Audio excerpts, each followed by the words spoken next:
Sebelum kita belajar akan firman Tuhan, Bapa, terima kasih untuk puji-pujian yang telah kami nyanyikan. Biarlah itu merupakan satu persembahan yang harum di hadapan-Mu. Dan sekarang ini Tuhan, mohon berkat-Mu untuk firman Tuhan yang sebentar akan kami dengarkan, renungkan, pelajari bersama. Tolong Tuhan buka telinga kami, dan lebih daripada itu hati dan pikiran kami, sehingga firman-Mu tidak akan berlalu begitu saja. Tapi benar-benar Tuhan, Engkau sendiri yang berbicara, menyapa kami pribadi lepas pribadi. Mohon urapan-Mu baik atas hamba-Mu yang menyampaikan maupun jemaat-Mu yang menerima, baik di ruangan ini, di English Sanctuary, di kelas-kelas sekolah minggu, maupun di gereja-gereja Tuhan dimanapun ibadah sedang berlangsung. Mohon berkat-Mu atasnya. Terima kasih, dalam nama Tuhan kami Yesus Kristus kami berdoa. Amin. Saudara, satu kali seorang murid sekolah minggu sebelum berangkat ke gereja diberi 2 quarter sama maminya, ya. Maminya pesan, ini bukan untuk beli es krim semua ya. Yang satu nanti dimasukkan kantong persembahan. Jadi yang satu boleh beli es krim. Oke, bye Mam. Nanti pergi ke sekolah minggu. Dalam perjalanannya ke sekolah minggu dia main itu, koin dilempar-lempar, tangkap lagi, lempar, tangkap lagi. Sampai satu kali waktu dia lempar, dia tidak bisa nangkep. 1 quarter jatuh di lubang kecil di got, saudara. Dia tidak bisa ngambil itu. Dia bilang, sorry Tuhan, uangmu hilang. Ada anak sekolah minggu lagi, saudara, ya. Sang guru sekolah minggu dengan antusias mengajarkan murid-muridnya seperti tema kita hari ini, lebih berbahagia untuk memberi daripada menerima. Wah, salah satu murid sekolah guru langsung angkat tangan. Bu guru, tahu nggak? Itu moto papa saya. Oh ya?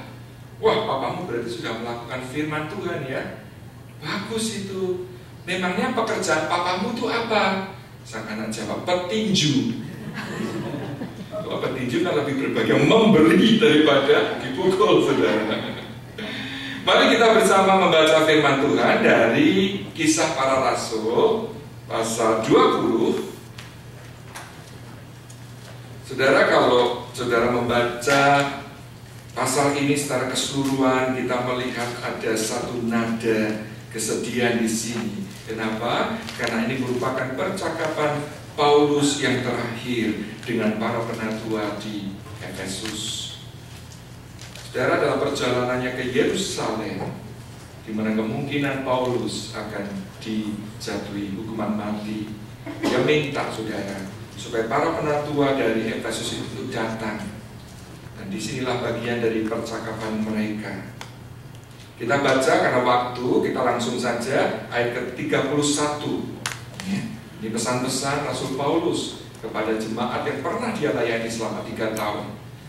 Kisah Para Rasul 20 ayat 31 sampai 38. Sebab itu berjaga-jagalah dan ingatlah bahwa aku 3 tahun lamanya siang malam dengan tiada berhenti-hentinya menasihati kamu masing-masing dengan mencucurkan air mata. Dan sekarang aku menyerahkan kamu kepada Tuhan dan kepada firman kasih karunia-Nya yang berkuasa membangun kamu dan menganugerahkan kepada kamu bagian yang ditentukan bagi semua orang yang telah dikuduskannya. Perak atau emas atau pakaian tidak pernah aku ingini dari siapapun juga. Kamu sendiri tahu bahwa dengan tanganku sendiri aku telah bekerja untuk memenuhi keperluanku dan keperluan kawan-kawan seperjalananku. Dalam segala sesuatu telah kuberikan contoh kepada kamu, bahwa dengan bekerja demikian kita harus membantu orang-orang yang lemah dan harus mengingat perkataan Tuhan Yesus, sebab Ia sendiri telah mengatakan, adalah lebih berbahagia memberi daripada menerima. Sesudah mengucapkan kata-kata itu, Paulus berlutut dan berdoa bersama-sama dengan mereka semua. Maka menangislah mereka semua terseduh-seduh, dan sambil memeluk Paulus, mereka berulang-ulang mencium dia.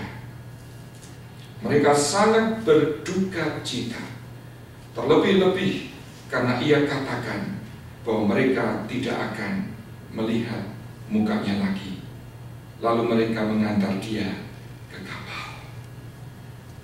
Saudara, bayangkan kalau kita berjumpa dengan seseorang, entah itu keluarga atau teman-teman kita, dan itu merupakan perjumpaan yang terakhir. Saudara, kita tentunya akan memikirkan sedemikian rupa apa yang kita mau sampaikan kepada mereka. Ingat, zaman itu belum ada tape recorder, belum ada video. Jadi kalau sekarang sih kita masih bisa ya lewat recording begitu. Zaman dulu berarti hanya tinggal tulisan aja yang bisa mengingat kembali apa yang telah diucapkan. Sebab itu saudara, saya yakin pada saat Paulus tahu bahwa perjumpaan dengan para penantua dari gereja di Efesus itu merupakan satu perjumpaan yang terakhir kalinya, dia berdoa, dia memikirkan pesan apa yang perlu dia sampaikan kepada mereka.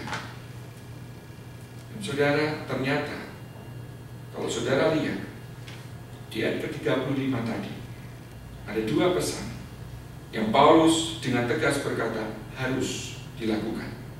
Mari kita lihat kembali tadi ayat ke-35.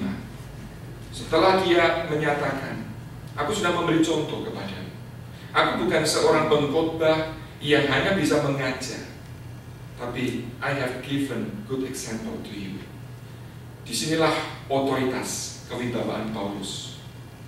Dia bukan saja mengajar firman Tuhan, tapi dia memberi contoh bagaimana melakukannya. Dia bilang apa tadi?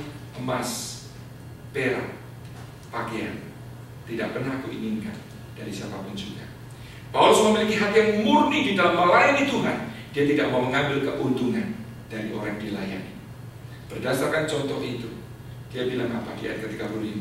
Dalam segala sesuatu telah kuberikan contoh kepada kamu, bahwa dengan bekerja demikian kita harus, ini harus yang pertama, membantu orang-orang yang lemah. Paulus tidak bilang I hope, if you can, if you please. Bukan.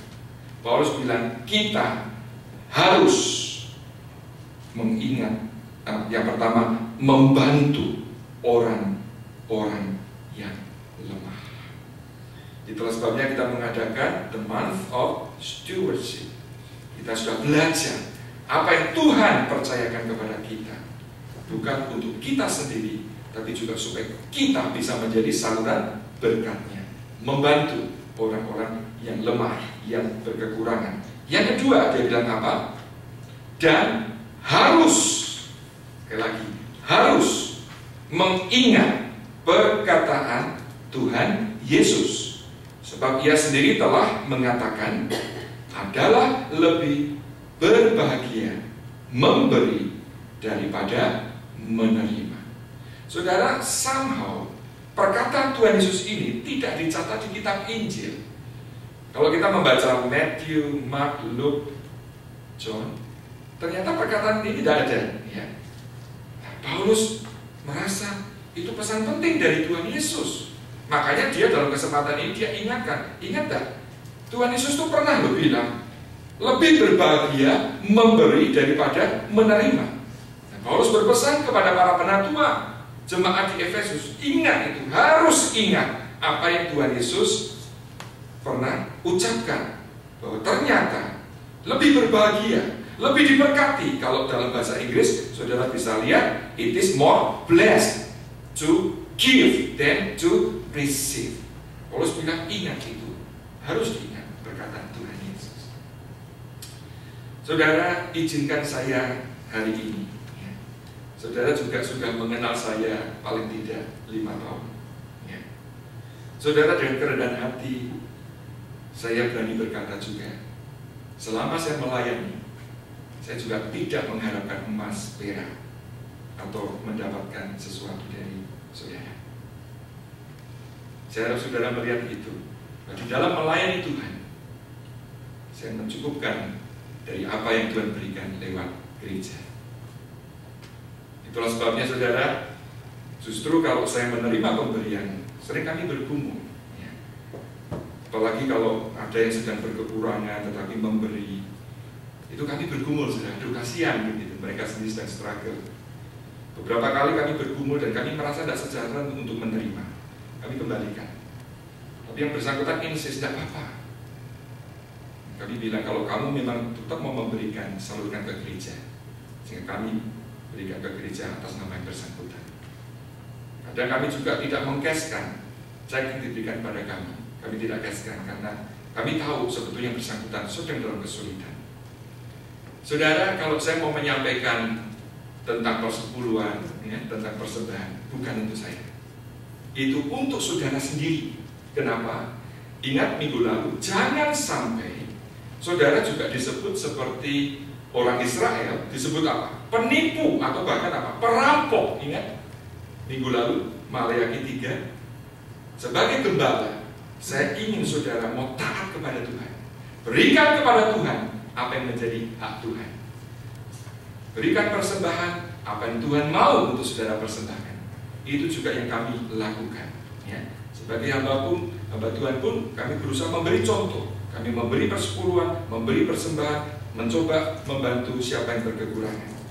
Nah, saudara, ternyata seperti yang saudara sudah saksikan minggu lalu, kami sejak awal kami melayani Tuhan, sejak kami membangun keluarga, tidak pernah mengalami kekurangan. Tuhan selalu mencukupi kebutuhan kami. Selalu, ya, tepat pada waktunya Tuhan itu tolong, ya. Sehingga apa? Saya mau mendorong saudara sekalian, mari kita taat kepada Tuhan. Mari kita lakukan kehendaknya. Karena apa? Ternyata saudara, pada saat kita memberi, pada saat kita melakukan kehendak Tuhan, ada sukacita, ya, lebih berbahagia. Saya mau share 5 hal. Kenapa it is more blessed to give than to receive? Ya. Yang pertama, saudara, kalau kita bisa memberi, itu berarti apa? Kita punya sesuatu untuk berbagi. Betul? Dengan kita memberi itu kan berarti kita diberkati. Kita punya something untuk share. Kalau kita tidak punya apa-apa, tentunya kita tidak bisa memberi. Ingat dari perspektif itu. Pada saat saudara memberi persembahan, pada saat saudara memberi persepuluhan, pada saat saudara menolong seseorang, berarti saudara di dalam posisi apa? Di dalam posisi saudara diberkati. Otherwise, kita tidak bisa memberi. Ya. Jadi saudara, itu ada suatu sukacita. Oh Tuhan, terima kasih. Aku bisa memberi, berarti aku berkecukupan. Aku tidak kekurangan. Aku bukan orang miskin yang harus minta-minta. Betul? Kita malah justru bisa memberi, bukan meminta dari seseorang. Jadi kita diberkati, saudara. Yang kedua, saudara, bagaimana cara Tuhan itu memberkati seseorang? Yang pertama lewat, paling tidak ada 2 macam cara. Bagaimana cara Tuhan memberkati saudara? Lewat apa?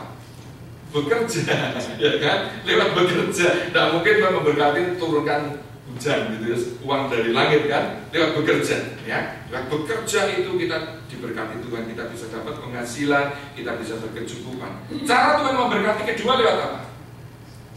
Memberi, lewat diberi, ya, pemberian begitu, ya. Seperti ya kisah-kisah yang kita baca bagaimana Tuhan menolong lewat teman-teman, lewat orang yang memberi, ya, seperti kalau saudara mengikuti saat teduh yang bahasa Indonesia saya kirim, ada seorang pemuda saudara yang sebetulnya sedang semangat-semangatnya melayani Tuhan, waktu ke